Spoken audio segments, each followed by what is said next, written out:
السلام علیکم پیارے بچوں، کیسے ہیں آپ سب؟ امید کرتی ہوں آپ سب خیریت سے ہوں گے۔ آج میں آپ کو ایک مزیدار سی سٹوری جائزہ سناؤں گی۔ چلیے سٹارٹ کرتے ہیں۔ ایک دن زید اور نیدا امی جان کے ساتھ بازار گئے۔ بازار میں بہت زیادہ بھیڑ تھی۔ نیدا نے امی جان کی انگلی تھام رکھی تھی۔ نیدا کا دوسرا ہاتھ زید کے ہاتھ میں تھا۔ امی جان نے زید کو سمجھایا کہ بہن کا ہاتھ مت چھوڑنا۔ بازار کی رونق دیکھ کر زید یہ بات بھول گیا۔ وہ ایک جگہ رک کر کھلونے دیکھنے لگا۔ کچھ دیر بعد اسے پتہ چلا کہ وہ اکیلا رہ گیا ہے۔ زید ایک طرف کو دوڑا۔ اسے لگا کہ امی جان اس جانب گئی ہوں گی، لیکن ایسا نہیں تھا۔ اب تو زید پریشان ہو گیا۔ اس کی آنکھوں میں آنسو آ گئے۔ زید آس پاس دیکھنے لگا۔ اچانک زید کو محسوس ہوا کہ کوئی شخص اسے گھور رہا ہے۔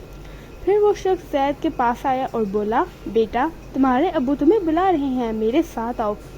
زید یہ سن کر خوش ہو گیا، لیکن پھر اسے خیال آیا کہ میں تو امی جان کے ساتھ آیا تھا۔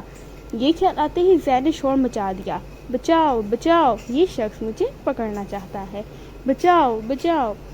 یہ سنتے ہی وہ شخص بھاگ کھڑا ہوا۔ لوگ بھی اس کے پیچھے بھاگے۔ کئی لوگ زید کی طرف آئے۔ ایک خاتون نے اسے تسلی دی کہ بیٹا پریشان مت ہو، مجھے بتاؤ کیا ہوا تھا۔ زید انہیں پوری بات بتا ہی رہا تھا کہ بھیڑ دیکھ کر اس کی امی بھی پہنچ گئی۔ زید فوراً اپنی امی کے گلے لگ گیا۔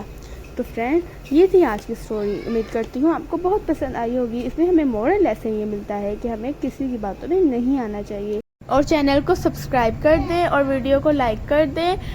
اب ملتے ہیں نیکسٹ ویڈیو میں، تب تک کے لیے اللہ حافظ۔